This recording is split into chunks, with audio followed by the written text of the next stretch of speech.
बिस्मिल्लाहिर्रहमानिर्रहीम अल्हम्दुलिल्लाहि रब्बिल आलमीन वल आक़िबतु लिल मुत्तक़ीन वस्सलातु वस्सलामु अला सय्यिदिल मुरसलीन नबिय्यिना मुहम्मद व अला आलिहि व सहबिहि व मन तबिअहुम बि इहसानिन इला यौमिद्दीन अम्मा बाद। आदरणीय दर्शकवृन्द, प्रिय दाजुभाइ तथा दिदीबहिनीहरू, अस्सलामु अलैकुम व रहमतुल्लाहि व बरकातुहु। आज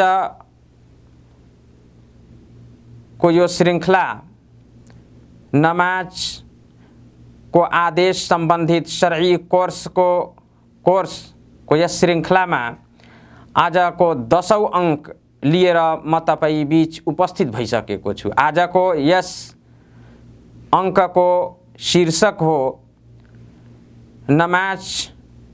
नमाजका आधार अर्थात् रुक्नहरू तथा वाजिबात अर्थात् नमाजका अनिवार्य कार्यहरू। सबभन्दा पहिले म आजको यस कार्यक्रममा बताउन चाहन्छु कि नमाजका अर्कान कुनै पनि चीजको आधार हुन्छ। त्यसैगरी नमाजको पनि आधारहरू छन् र यसै गरी नमाजका वाजिबात अर्थात् अनिवार्य कार्यहरू छन्। आधार भनेको आधार र अनिवार्य कार्य भन्नाले आधार रुक्न र वाजिबातमा अन्तर के रहेको छ भन्दाखेरि फरक के रहेको छ कि अर्कान अर्थात् आधार भनेको यदि कुनै आधार छुट्यो भने नमाज नै हुँदैन, तर यदि वाजिबात भन्नाले जुन अनिवार्य कार्यहरू हुन्, वाजिबात मध्ये पर्छन् जुन कार्यहरू नमाज पढ्दाखेरिको अवस्थामा, ती यदि वाजिबातहरू जानी यदि कसैले छोड्यो भने नमाज नै हुँदैन। तर यदि बिर्सेर छुट्यो भने सजदा सहव गर्नुपर्छ। यदि वाजिबात नमाजका वाजिबातहरू मध्ये कुनै वाजिब कार्य अनिवार्य कार्य छुट्यो भने त्यसको सट्टामा चाहिँ सजदा सहव गर्नुपर्छ। तर यदि रुक्न अर्थात् आधार छुट्यो भने त्यो रकात नै दोहोर्याउनु पर्छ अथवा पुनः त्यहाँदेखि जहाँबाट छुटेको छ त्यहाँदेखि पढ्नुपर्छ फर्केर। यो फरक हो अर्कान अर्थात् आधारहरूमा र यसै गरी वाजिबात अर्थात् अनिवार्य कार्यहरूमा। त आउनुहोस् नमाजका आधारहरू पहिला बुझौँ। नमाजका आधारहरू 14 वटा छन्। नमाजका आधारहरू 14 वटा छन्। सबभन्दा पहिलो आधार नियत गर्नु हो। सबभन्दा पहिलो आधार नियत गर्नु। मनमा ज्ञान भएको र मनमा राखेको विचारलाई नै नियत भनिन्छ। मुखले भन्नु बिदअत हो। यो पनि ध्यानमा राख्नु पर्दछ। कुन नमाज हो, फर्ज हो, सुन्नत मुअक्कदा हो, नफिल हो, त्यसको ज्ञान जानकारी होस्। मनमा भएको ज्ञानलाई नियत भनिन्छ र मुखले भन्नु बिदअत हो। मुखले भन्नु मिल्दैन। नियत चाहिँ नमाजको आधार हो। जस्तो कि अल्लाहको नबी सल्लल्लाहु अलैहि वसल्लमले भन्नुभएको छ, इन्नमल आमालु बिन्नियात, प्रसिद्ध हदिस कि कर्महरू निधो अर्थात् नियतमा आधारित छन् अर्थात् निर्भर छन्। जुन कर्म, जुन नियत र जुन इरादाले गरिन्छ त्यही प्राप्त हुन्छ। त्यसैको हिसाबले पुण्य पाप सबै जुन पनि कार्य गरियो त्यसैको आधारले प्राप्त हुन्छ। पहिलो आधार चाहिँ नियत हो। दोस्रो आधार चाहिँ क्षमता यदि छ भने नमाजको लागि उभिनु, ठाडो हुनु, ठाडो भएर उभिएर नमाज पढ्नु, यो आधारहरू मध्ये नमाजको आधारहरू मध्ये पर्छ। दोस्रो, यदि क्षमता छ भने अर्थात् क्षमता भएमा उभेर पढ्नु यो नमाजको आधार हो। र अल्लाहले यसको विषयमा कुरानमा भन्नुभएको छ कि हाफिजु अला सलावाति वस्सलातिल वुस्ता वक़ुमु लिल्लाहि कानितिन। कि सबै नमाजहरू विशेष गरी बीचको नमाज अर्थात् असरको नमाज चाहिँ असरको नमाज सुचारू रूपले सही ढङ्गले सम्पन्न गर्दै गर भन्नाले राम्रो ढङ्गले पढ्ने गर। वकुमु लिल्लाहि कानितिन, यहाँ भन्नुभयो अल्लाहले कि अल्लाहको अगाडि आदर साथ उभिने गर भन्नाले नमाजमा उभिनु यो नमाजको एउटा महत्त्वपूर्ण आधार हो। तेस्रो र यसै गरी अल्लाहको नबी सल्लल्लाहु अलैहि वसल्लमको हदिस जुन नबी सल्लल्लाहु अलैहि वसल्लमले इमरान बिन अल हुसैनलाई भन्नुभएको छ, हदिस बुखारीको हदिस हो 1117 नम्बरको कि सल्ली काइमन फइल्लम तस्तति फकाइदन, कि उभिएर नमाज पढ, यदि उभिन सक्दैनौ, क्षमता छैन, बिमारीले गर्दा कुनै कारणवश उभिन मिल्दैन भने फकाइदन बसेर नमाज पढ। फइल्लम तस्तति फअला जम्ब, र यदि बस्न पनि मिल्दैन, बस्न पनि गाह्रो छ भने, बस्नमा पनि सक्षम व्यक्ति छैन भने के गर्ने? फअला जम्ब, आफ्नो काखीपट्टि पढ, काखीपट्टि भएर नमाज पढ, तर नमाज माफ छैन। तेस्रो आधार नमाजको तकबीरतुल इहराम भन्नाले सुरुमा अल्लाहु अकबर भन्नु, यो चाहिँ नमाजका आधारहरूमध्ये एउटा तेस्रो आधार पनि भन्न सकिन्छ, एउटा मुख्य आधार हो। यदि तकबीरतुल इहराम भनिएन भने नमाज हुँदैन। अल्लाहको नबी सल्लल्लाहु अलैहि वसल्लम, यसको प्रमाण अल्लाहको नबी सल्लल्लाहु अलैहि वसल्लमको प्रसिद्ध हदिसमा आएको छ, जुन आउँछ, जुन बुखारीको हदिस नम्बर 6251 र यसै गरी मुस्लिमको हदिस नम्बर 397 मा प्रश्न छ कि अल्लाहको नबी सल्लल्लाहु अलैहि वसल्लमले एउटा व्यक्ति जसले आएर मस्जिद, नबी सल्लल्लाहु अलैहि वसल्लम मस्जिदमा बस्नु भएको थियो, आएर उहाँले चाहिँ नमाज पढ्नुभयो, नमाज पढेर आएर नबी सल्लल्लाहु अलैहि वसल्लमलाई सलाम गर्नुभयो। नबी सल्लल्लाहु अलैहि वसल्लमले भन्नुभयो वा अलैकस सलाम इरजि फसल्ली फइन्नका लम तुसल्ली, गएर फेरि नमाज पढ, तिम्रो नमाज भएन, अर्थात् तिमीले जुन नमाज पढ्यौ त्यो नमाज नपढे जस्तै हो, भन्नाले तिम्रो नमाज नै भएन। 3 पटकसम्म त्यसपछि अल्लाहको नबी सल्लल्लाहु अलैहि वसल्लमलाई उहाँले भन्नुभयो कि अल्लाहको रसुल सल्लल्लाहु अलैहि वसल्लम, मलाई यो भन्दा राम्रो पढ्न आउँदैन, मलाई सिकाइदिनुहोस्। त नबी सल्लल्लाहु अलैहि वसल्लमले त्यसमा राम्रोसँग नमाज उहाँलाई संक्षिप्तमा सिकाउनु भयो, जसमा विशेष गरी नबी सल्लल्लाहु अलैहि वसल्लमले के भन्नुभएको छ कि इजा कुमता इला सलाह फस्बिगिल वजू, इजा कुमता इला सलाह फअस्बिगिल वजू, कि जब तिमी नमाजको लागि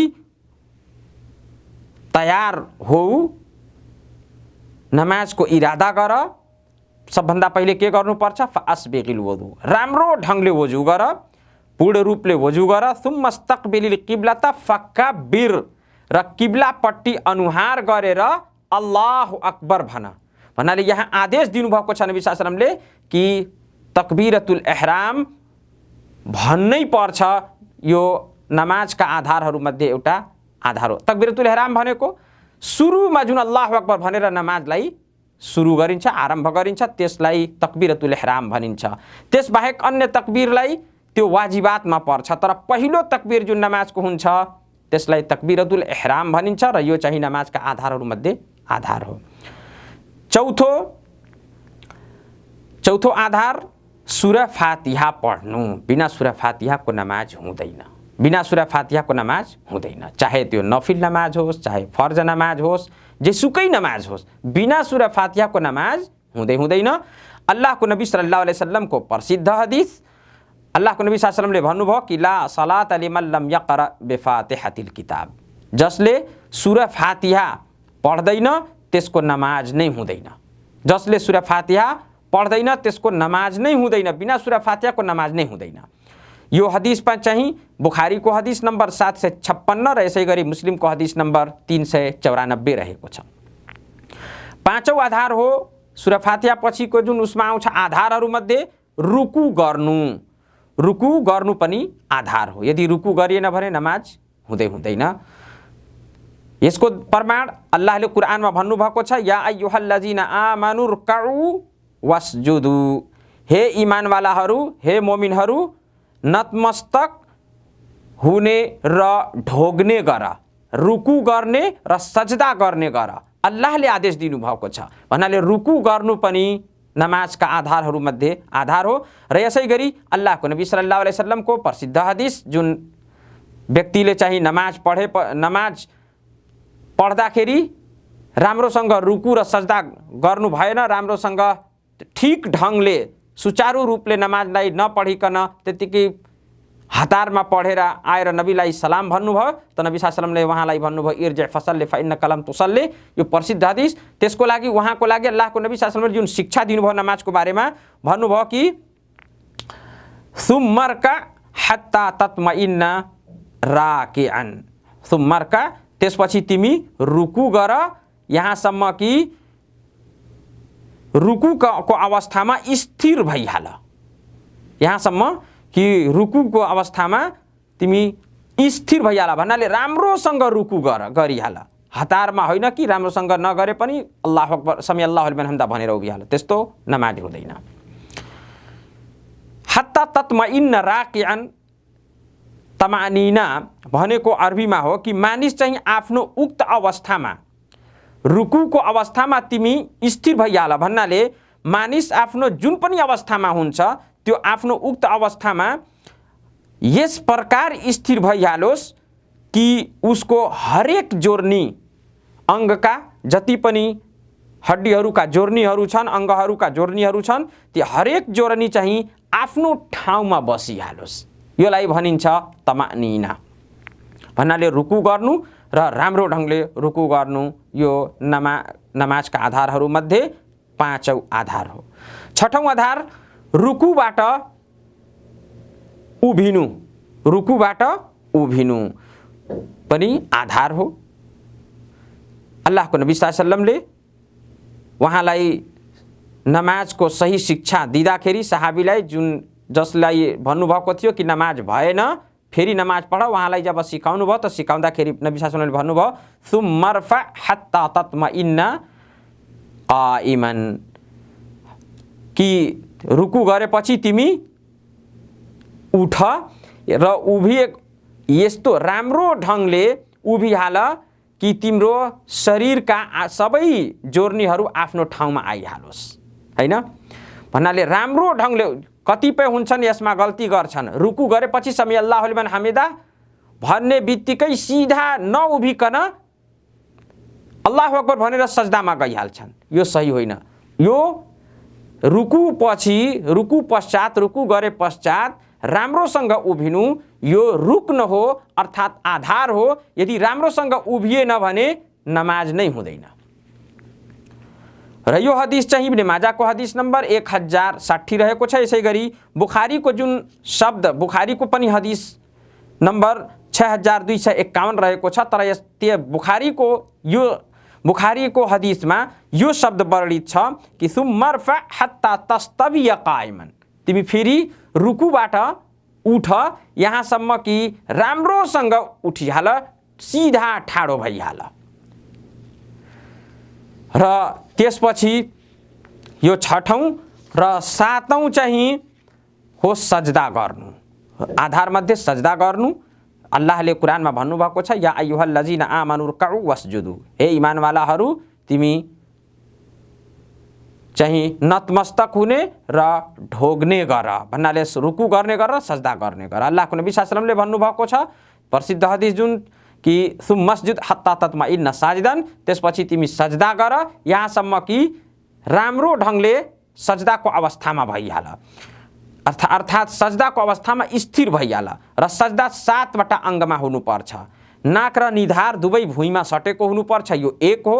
दुवै हातको पन्जा चाहिँ 3 भयो, दुवै खुट्टाका घुँडाहरू 5 र यसै गरी खुट्टाका दुवै पन्जाका औँलाहरू काबापट्टि भुइँमा हुनुपर्छ, तर काबापट्टि मोडेर राख्नु। भन्नाले यी 7वटा अङ्गमा सजदा हुनुपर्छ र यसलाई स्थिरता भनिन्छ, राम्रोसँग सजदा गर्नु भनिन्छ।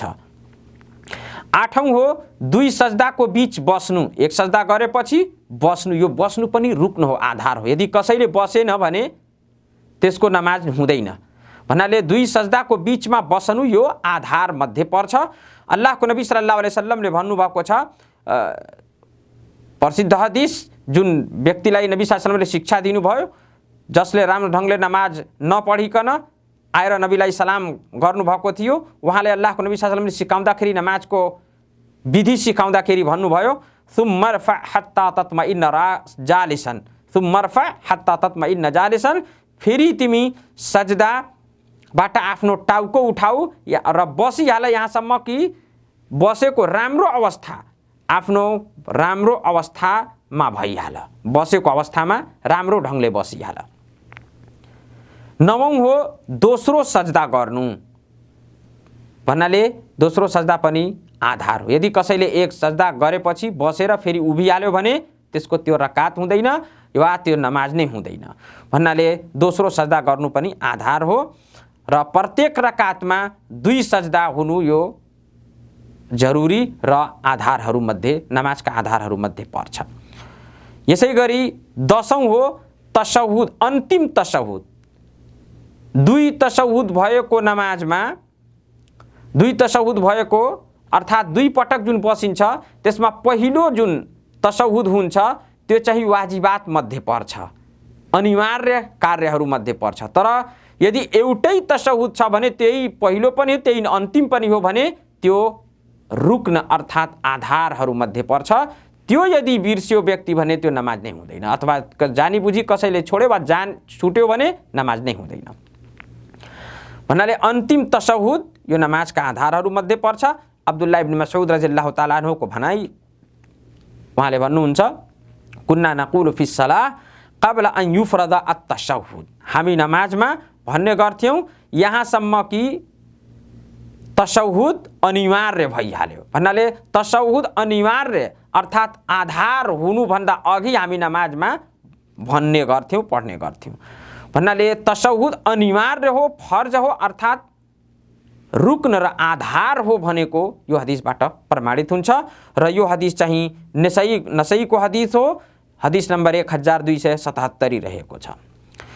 11 नमाजका आधारहरूमध्ये 11औं आधार अस्सलातु अला नबी भन्नाले नबीमाथि दरुद पठाउनु अन्तिम तशहुदमा। तशहुद भनेको 2 रकात पछि वा 3 रकात पछि वा चौथो रकातमा 2 सजदा पछि बस्नु र तहियात पढ्नलाई तशहुद भनिन्छ। त्यसले गर्दा अत-तशहुद अल-अखीर भन्नाले अन्तिम बसाइमा तहियात पढ्नु यो आधार हो। यदि कसैले तहियात नपढिकन सलाम फेर्दियो भने नमाज हुँदैन, त्यसले गर्दा यो आधारहरूमध्ये हो। यसै गरी अन्तिम तशहुदमा तशहुद अर्थात् तहियात पढेपछि अन्तिम बसाइमा दरुद पढ्नु पनि यो आधारहरूमध्ये पर्छ र यो नै सही हो भनेर इमाम अहमदबाट प्रमाणित छ। 12औं हो कि यी आधारहरूलाई कर्मश गर्नु, तरतिबको साथ गर्नु। यो होइन कि पहिले रुकु गरिहाल्ने त्यसपछि चाहिँ फेरि उभ्ने र सूरा फातिहा पढ्ने, हुँदैन।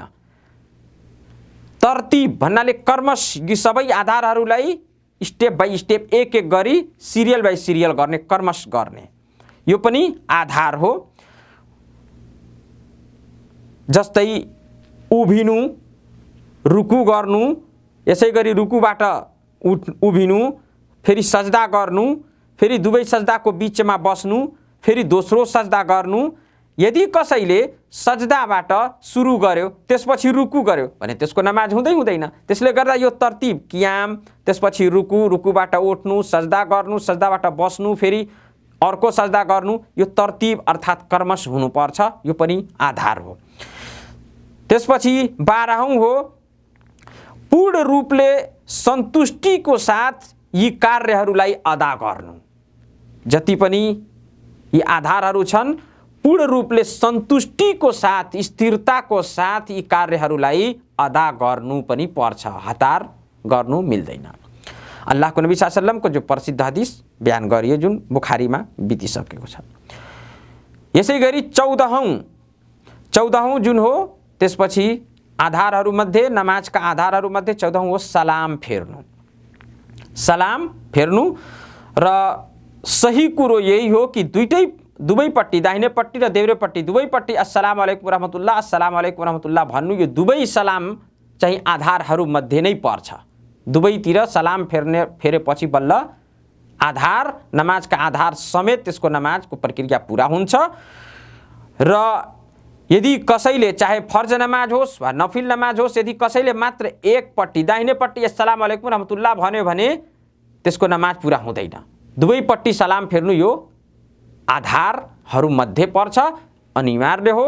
यदि एकपट्टि मात्रै अस्सलाम वालेकुम रहमतुल्लाह भनेर उभिहाल्यो अथवा यो बुझ्यो कि नमाज सिद्धियो भने त्यसको नमाज नै सही भएन, फेरि त्यसलाई नमाज दोहोर्याउनु पर्छ।